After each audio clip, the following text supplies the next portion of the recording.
ma fierté, mon orgueil s'était élevé. Et là, soudain, devant Dieu, cette crainte de l'Éternel, cette crainte de son nom, de sa présence est venue. Et j'ai dit, mais Seigneur, je te demande pardon. Je te demande pardon d'avoir omis le fait que toi, tu connais nos pensées. Je te demande pardon d'avoir agi selon des pensées qui étaient mauvaises et de ne pas avoir développé cette crainte de ton nom. Chers amis qui suivez les émissions sur TBN, c'est une bénédiction pour moi d'avoir le droit d'être avec vous. C'est un honneur de servir l'Éternel et de servir son peuple. Nous avons commencé une série sur la crainte de l'Éternel et nous avons vu la fois passée à quel point, la crainte de l'Éternel pouvait s'apprendre. C'est un apprentissage. Il y a une volonté d'apprendre. Ça ne se fait pas automatiquement. Et pour résumer, j'avais rappelé à quel point nous étions parfois, en particulier dans nos milieux pentecôtistes, charismatiques, un peu dans la magie, c'est-à-dire plutôt prêt à dire mais priez pour moi pour que j'apprenne la crainte de Dieu, priez pour moi pour que je n'ai plus de mauvais caractère, priez pour moi pour ceci et cela, alors qu'il y a réellement une volonté d'apprendre, il y a une intentionnalité que nous avons retrouvée chez Josué. J'avais lu ce texte et je le lis encore une fois, que ce livre de la loi ne s'éloigne point de ta bouche, médite-le jour et nuit pour agir fidèlement selon tout ce qui est écrit. Ici, il est clair que l'implémentation progressive de la parole de Dieu en vous et en moi va également m'amener à changer de comportement. Il est dit pour agir fidèlement selon tout ce qui est écrit. Et c'est là mon propos aujourd'hui. Le changement de comportement passe par un changement dans notre manière de penser. Et notre manière de penser change au travers de ce que nous croyons. Et ce que nous croyons, se développe au travers de ce que nous avons laissé venir en nous comme étant des vérités. Personne ne peut changer dans son comportement si sa manière de penser ne change pas. Personne. Alors, regardez ce que dit Jérémie. Le cœur est tortueux par-dessus tout et il est méchant. Qui peut le connaître? Moi, l'Éternel, j'éprouve le cœur, je sonde les reins pour rendre à chacun selon ses voies, selon le fruit de ses œuvres. C'est de votre cœur et de votre manière de penser que vont découler aussi vos œuvres. Et Dieu juge votre manière de penser et vos œuvres. Vos œuvres reflètent votre manière de penser. Vos œuvres reflètent ce que vous croyez. Vos œuvres sont le miroir de votre être intérieur. Quand Jérémie parle du cœur tortueux par-dessus tout, il parle entre autres, lui aussi, de cette manière de penser parce qu'elle est tortueuse et déformée par le péché. Puis-je vous donner un exemple biblique? Dieu voit tout. Dieu juge les pensées du cœur. Dieu les éprouve parce que c'est elles qui vont engendrer le comportement. Lorsque vous considérez David et Uri, vous vous rendez compte à quel point la manière de penser va orienter la manière d'agir. Dans 2 Samuel 11, verset 7, il est dit « Uri se rendit auprès de David, qui l'interrogea sur l'état de Joab, sur l'état du peuple et sur l'état de la guerre. Puis David dit à Uri, « Descends dans ta maison et lave tes pieds. » Uri sortit de la maison royale et il fut suivi d'un présent du roi. Mais Uri se coucha à la porte de la maison royale avec tous les serviteurs de son maître. Et il ne descendit point dans sa maison. David l'invita à manger et à boire en sa présence, et il l'enivra. Et le soir, Uri sortit pour se mettre sur sa couche avec les serviteurs de son maître, mais il ne descendit point dans sa maison. Le lendemain matin, David écrivit une lettre à Joab et l'envoya par la main d'Uri. Il écrivit dans cette lettre « Placez Uri au plus fort du combat et retirez-vous de lui afin qu'il soit frappé et qu'il meure. Chers amis, lorsque j'ai lu ce texte, je l'avais lu de nombreuses fois, mais lorsque je l'ai lu et que j'ai pris garde à finalement tout ce qui avait engendré la manière d'agir de David, lorsque j'ai pris le temps d'examiner sa manière de penser, j'ai pleuré. J'ai pleuré. La manipulation et l'exécution d'Uri, le mari de Bathsheba, est le résultat d'un schéma de pensée chez David qui a suivi et qui servait uniquement ses intérêts pour masquer, pour cacher son péché. Ce qui fera de lui un manipulateur. Uri deviendra la victime innocente. Lui croyait à la sincérité de David. Laissez-moi aller un peu plus en profondeur. Imaginez le moment où l'on est venu interpeller Uri au milieu des soldats en lui disant « Le roi David veut te voir ». Pouvez-vous imaginer ce qui s'est passé au milieu des soldats, ses amis, ses copains qui disaient « Waouh, waouh, le roi veut te voir toi, Uri. Sûrement qu'il y a une promotion, sûrement que tu vas être promu, sûrement que tu vas changer de grade. » Mais c'est extraordinaire et j'imagine cet homme qui lui est à des milliers d'années-lumière de la réalité, mais qui croit son roi. Comment ne pas croire le roi David? Comment ne pas croire le héros qui a abattu Goliath? Comment ne pas croire le héros qui a mené Israël à la victoire? Comment ne pas croire celui qui est le symbole même de l'homme qui aime Dieu et que Dieu bénit? Uri se rend donc chez David et là, lui se fie qu'à l'apparence. Uri, lui, ne voit que l'apparence. Uri n'entend que le discours.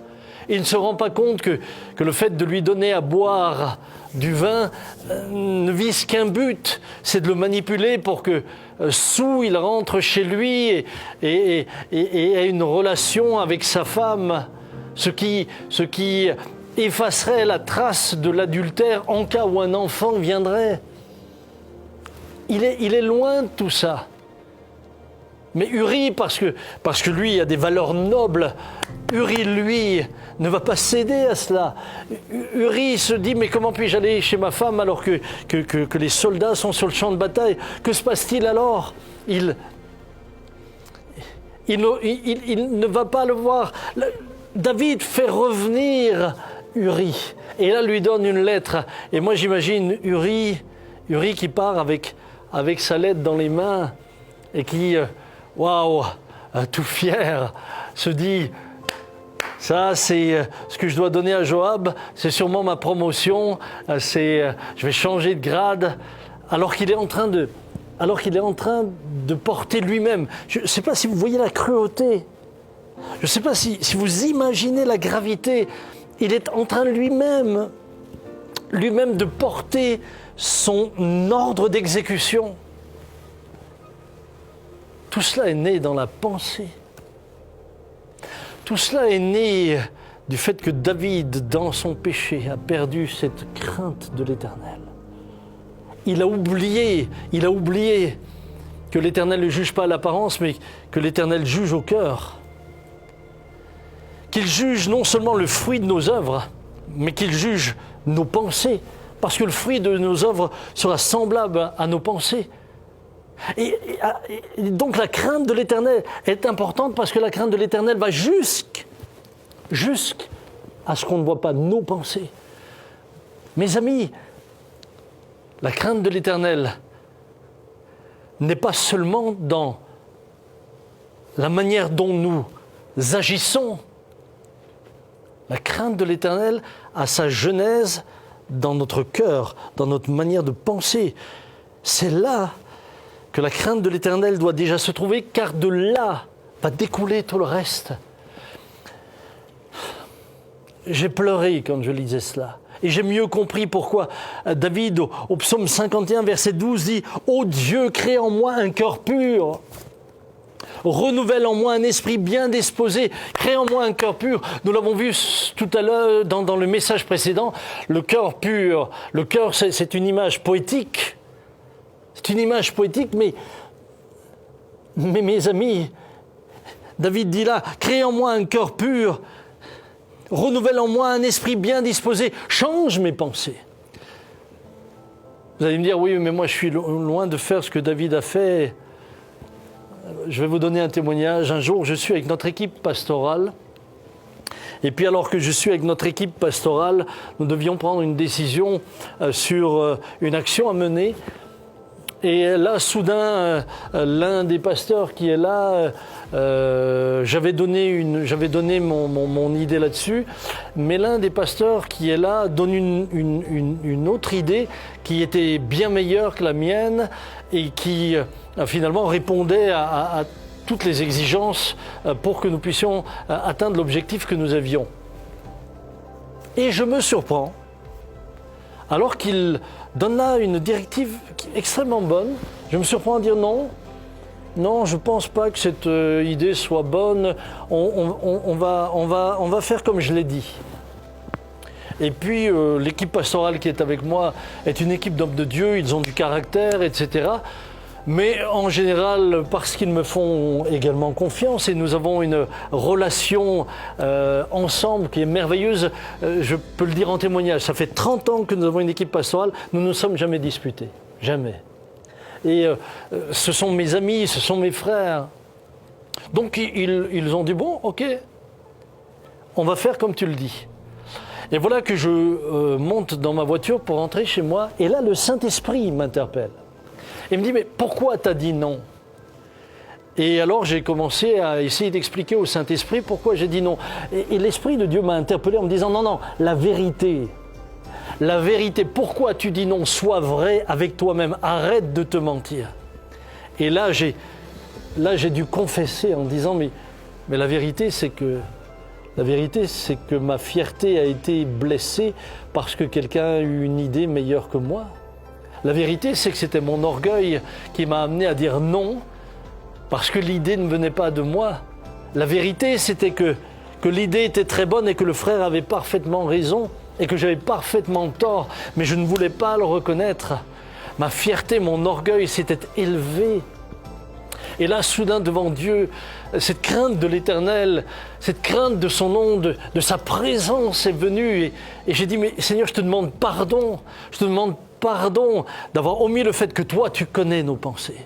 Je te demande pardon d'avoir agi selon des pensées qui étaient mauvaises et de ne pas avoir développé cette crainte de ton nom. Et je lui ai dit, je te promets, quand je retournerai, je demanderai pardon. Et je me suis repenti face à notre équipe pastorale en disant, voilà la raison pour laquelle j'ai dit non, mais l'idée de notre frère est la meilleure et c'est celle-là que nous appliquerons. Chers amis, la crainte de l'Éternel ne se traduit pas d'abord par vos actes, mais d'abord dans vos pensées. C'est-à-dire que ça remonte bien avant vos actes. C'est pour cela que je vous encourage à apprendre la crainte de Dieu en laissant la parole de Dieu s'implémenter en vous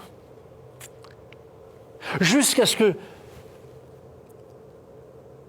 cette parole demeure en vous, demeure dans vos pensées afin que vous agissiez selon la volonté de Dieu.